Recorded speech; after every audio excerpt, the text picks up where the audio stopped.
are now allowed to salute during the Pledge of Allegiance. So I'll remember that next time, Patrick. Madam Secretary, will you please call the roll? Certainly. Director Anderson? Here.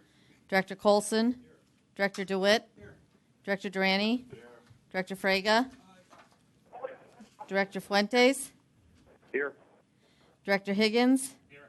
Director Hobson? Here. Director Cotel? Here. Director Lewis? Here. Director McAllis? Director Melvin? Here. Director Pang? Here. Director Ross? Here. Director Troiani? Here. Chairman Dillard? Here.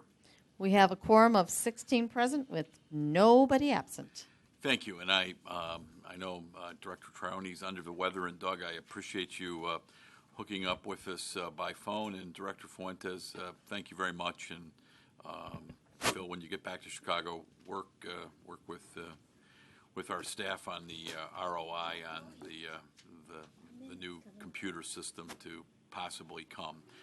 Item 3A is our first action item, and that's the approval of the minutes held on February 15th, 2018. Any questions or comments on those? If not, can I have a motion and a second to adopt those? Director Frega moves that we adopt the minutes from last month, seconded by Director Cotel. Audrey, why don't you get a baseline roll call and take the roll on that, please? Okay. Director Anderson? Here. Director Colson? Director DeWitt? Here. Director Durante? Yes. Director Frega? Yes. Director Fuentes? Yes. Director Higgins? Yes. Director Hobson? Yes. Director Cotel? Yes. Director Lewis? Yes. Director McAllis? Yes. Director Melvin? Yes. Director Pang? Yes. Director Ross? Yes. Director Troiani? Yes. Chairman Dillard? Yes. 16 ayes. Thank you. Item 4 is the public comment section of the meeting. We have no scheduled speakers today, so we'll move on to item 5, which will be the executive director's report today, handled by Nadine Lacombe. Leanne is being a speaker or a panelist at a national or worldwide rail conference, so she's out representing the RTA before literally the world today. So Nadine will ably fill in as the executive director's report the today. That's been provided to me. The jack of all trades of the RTA. Nadine, it's all yours. All right, I will be channeling Leanne today, but I will not be doing the Australian accent. Before I begin, I'd like to point out that at your places you will find hard copies of our strategic plan that you adopted in January. The plan is also available online if you'd like to view it there, or if you'd like to share it with anyone else. If you're interested in additional copies, please let Jill know. I'm going to say what Leanne always says. Let's begin where we always begin. At the end of March, the state owed the RTA $484.8 million of ASA, AFA, and PTF. The state is 12 months behind on ASA, 19 months behind on AFA, and the equivalent of 10 and a half months behind on PTF. The year-to-date cost of short-term borrowing so far is $1.2 million. Now for our legislative update, and I will rely on Jeremy to keep me honest on some of this. The Illinois General Assembly returned to Springfield last week following a 4-week spring legislative break. On April 6th, the Senate Environment and Conservation Committee heard testimony in Chicago from various interest groups and government entities, including Metra, regarding the award of over $100 million in Volkswagen emissions settlement funds that were the result of a multi-billion-dollar settlement with the federal government for violations of the Clean Air Act. The Illinois EPA has been designated as the lead agency to administer the funds allocated to Illinois. They are currently drafting a plan which begins to set the framework as to how these funds will be awarded throughout the state. Transit projects will be eligible for funding under at least 2 of the 3 categories of funding set forth in the plan. In Springfield, several transit-related measures have been filed in recent weeks that have the potential for impacting the RTA or the service boards. This includes several measures relating to a rollback of the 2% Department of Revenue administration fee that was included in last summer's budget deal. The 2% fee impacted not only the RTA region but also other local municipalities and counties across the state. There's more information on the bills we are watching this session in your briefing materials at your places. Historic day in my life. Now for a Washington update. During the week of March 19th, Congress passed and the President signed the final omnibus fiscal year 2018 funding bill, which keeps the government running through September 30th of this year. There was language in that agreement directing Congress to include at least $10 billion for infrastructure investment. This resulted in additional transit funding for fiscal year 2018, including $400 million for State of Good Repair formula grants, $209 million for bus and bus facilities formula grants, $161 million for bus and bus facilities discretionary funding programs, $250 million for PTC grants, and $1 billion for the Tiger Grant Program. Also, the Capital Investment Grant, which has been targeted for large reductions and eventual elimination in the President's budgets, received a significant increase in funding. And $100 million was allocated for CTA's Red and Purple Modernization Program. The spending agreement also uses strong legislative text to ensure that the Secretary of DOT obligates the CIG money within a short time frame and moves projects through the program from initial application to construction. Congressional staff and members believe the strong language will require Secretary Chow to sign the full funding grant agreements for new CIG projects. Formula funding apportionments for the first half of fiscal year 2018 were released by the FTA, but we are still awaiting apportionments for the second half of fiscal year 2018, which will include the region's apportioned share of the increased funding. Finally, March was Women's History Month, and the agency celebrated in several ways. We hosted a conference of minority transportation officials luncheon where women transportation and transit leaders shared their experiences and advice with a room full of CPS students. I can attest to the fact that the students were super excited. The CPS officials were extremely grateful that we conducted that particular event. We also want to thank Director Sarah Pang for sharing her experience and insights in an RTA Ride-On blog post. It was an extremely meaningful post. It struck what I consider to be exactly the right message to celebrate Women's History Month, so we want to thank you for that. For anyone who hasn't read it, you really should go take a look at it. It was a very powerful piece. Thank you again. I'm happy to take any questions or have Jeremy answer any of your questions. Yes. Director Durante has a question. I think I remember requesting that not only just showing the year-to-date cost of borrowing, but an overall figure, all-inclusive. We show 1.2 million, but that's year-to-date. What would be The 2017 since we've been borrowing, how much is it? So we added to the bottom at someone's request, I think you did, Director.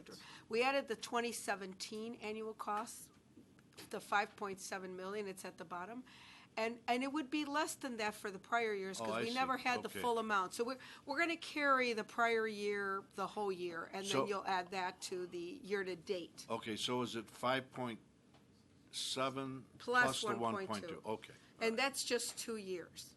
Obviously, that's just 2017, 2018. Yes, Director Lewis. Mr. Chairman and Counselor, just wanted to amplify. I know you alluded to the Invest in Transit, which is part of our strategic plan that we're embracing for the region.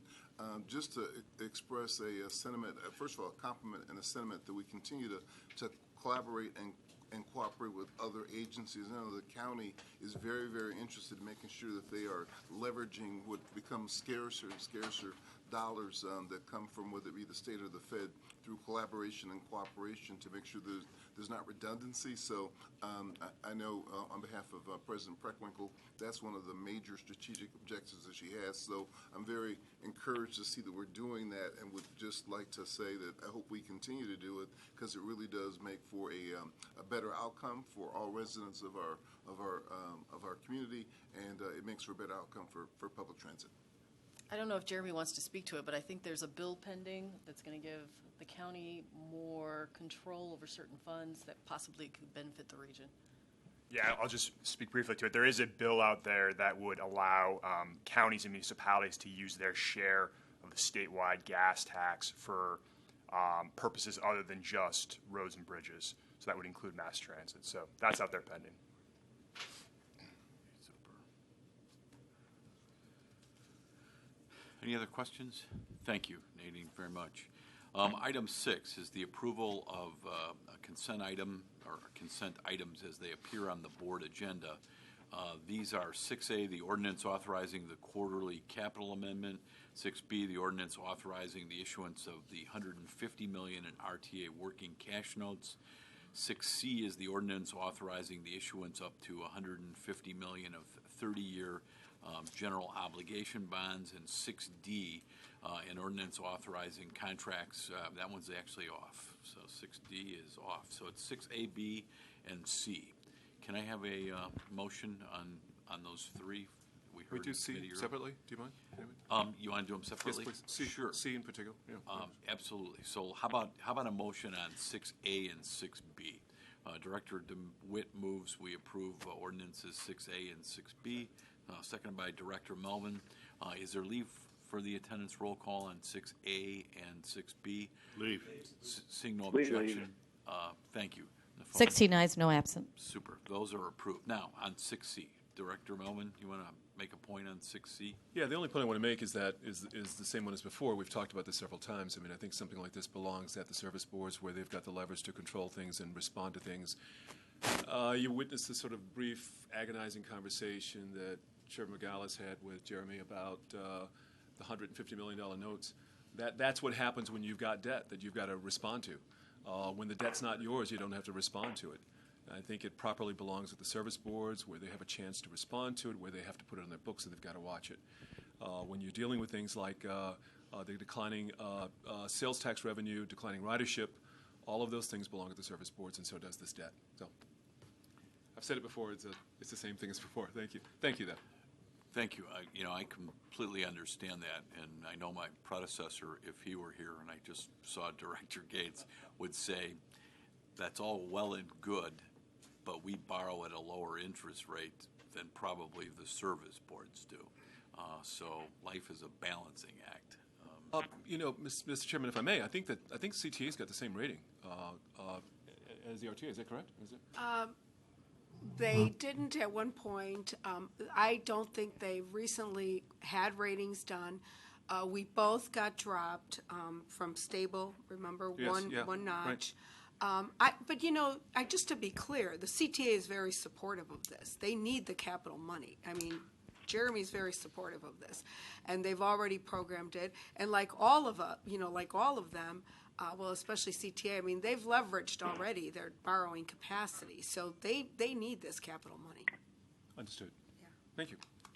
Yeah, Director Higgins. Just a question as one of the newer members.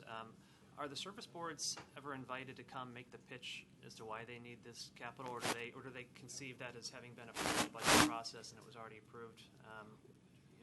The annual budget process, they absolutely do. They were here and they made quite But clear they what wouldn't their typically capital come needs are. separately for, the approval for a bond. Well, the bonds are in the annual budget, and it includes their projects and what they're going to spend it on, and this board can certainly ask whatever questions they would like if they need more details on what those projects are. Thank you. All right. There a motion to accept 6C? Director Ross moves we approve ordinance 6C. There's a second, Director Durrani. With that, Madam Secretary, why don't you take a roll call? Okay. Director Anderson?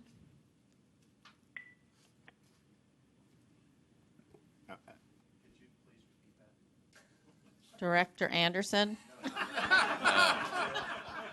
Mr. Chairman, would you please repeat that, Yeah, please? on 6C, Director Anderson, this is the issuance of $150 million of 30-year general obligation bonds by us, as opposed to the individual service boards, with the caveat that the CTA is probably at their authority, and according to B, they support this. And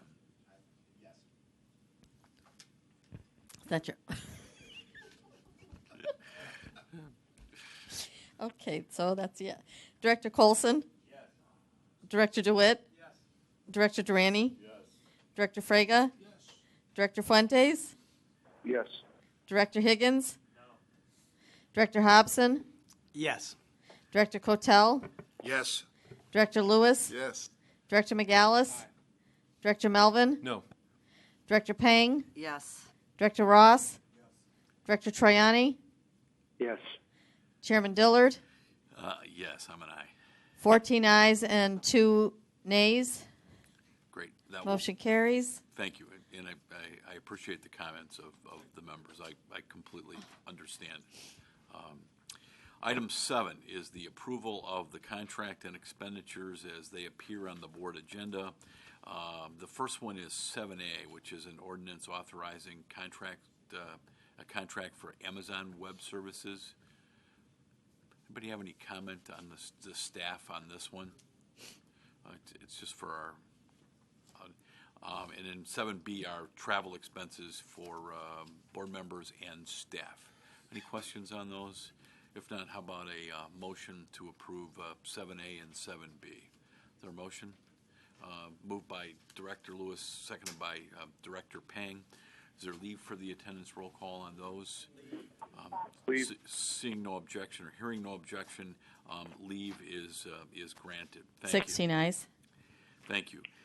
Before we move on to new business, as we all know, as you all know, you're all sitting at this table at the inclusion of an appointing authority, or somebody appoints each of you to sit here. And there's been a change in the county board chairman in McHenry County. So one of us is leaving today, and he, to me, has been an invaluable member of this board, a fiscal hawk and watchdog, and somebody that exemplifies the thorough preparation that I think all of you bring here. But Blake Hobson, I told him today, I said, hey, you'll still be involved in mass transit, and when you see something that you think we ought to know about, my phone and email Blake are always open. And Blake is one of the directors where he and I text and actually talk on weekends. So he's been somebody that's always been focused on the activities of his board and our service area for as long as I've known him. And you'll be very, very much missed on a regular basis, but don't be a stranger. And thank you so much for your service, Blake. Well, I thank you for those very kind comments, and I would like to say, without exception, that the staff here is exceptional.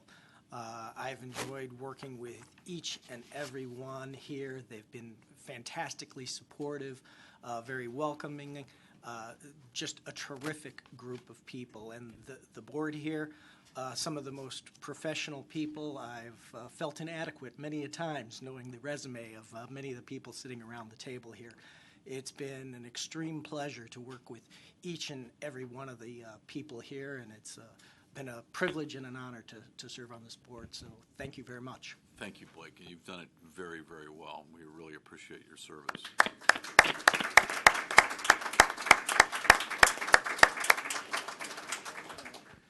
All right. Item 8 is new business. Any new business before we resolve ourselves into an executive session? If you would, put on your Madam Counsel hat now instead of the ED's hat, and why don't you give us the exceptions why we can move legally into executive session, and I'll entertain after you do that a motion to adjourn of the Mr. Chairman, board. before we go there. Yes, ma'am. I think we overlooked an item on the agenda, the report on the docket. We have to report out an open session on the docket review, which we did in February.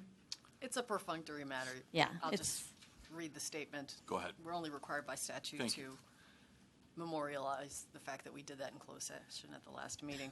The board met in executive session on February 15th to review the closed meeting minutes. In accordance with the Open Meetings Act, public bodies are required to review closed meeting minutes at least twice a year to determine whether a need for confidentiality exists with respect to all or part of those minutes. The board has determined that based on their review, existing confidential minutes of closed meetings will continue to remain closed to inspection by the public. The board will periodically review these minutes to determine whether any changes in circumstances indicate that they be made available for inspection. This determination is made with the consensus agreement of the board. So, Leanne, do we need a motion on No. that at all? No, Yeah, no vote is okay, required. Super. Thank you. So tell us So, why, with regard to why closed we're session. going into closed session here. If the board would vote to adjourn from closed session pursuant to subsections 2C11, 2C5, and 2C1 of the Open Meetings Act, we could then proceed to that portion of the meeting. Super, thank you. And I think we're going in on a couple of different things today. So may I have a motion to adjourn this, and then we will go into executive session in the conference room adjacent. Is there a motion for us to adjourn the full meeting? Moved by Director Melvin, seconded by Director J.D. Ross. All those in favor say aye. Aye. Opposed, nay. The ayes have it. Thank you, and thank you to the staff, and thank you to our audience in person and on the internet.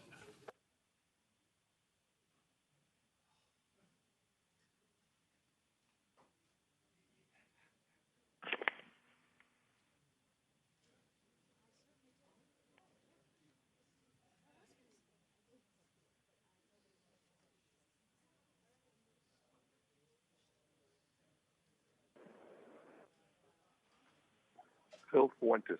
Has left the conference.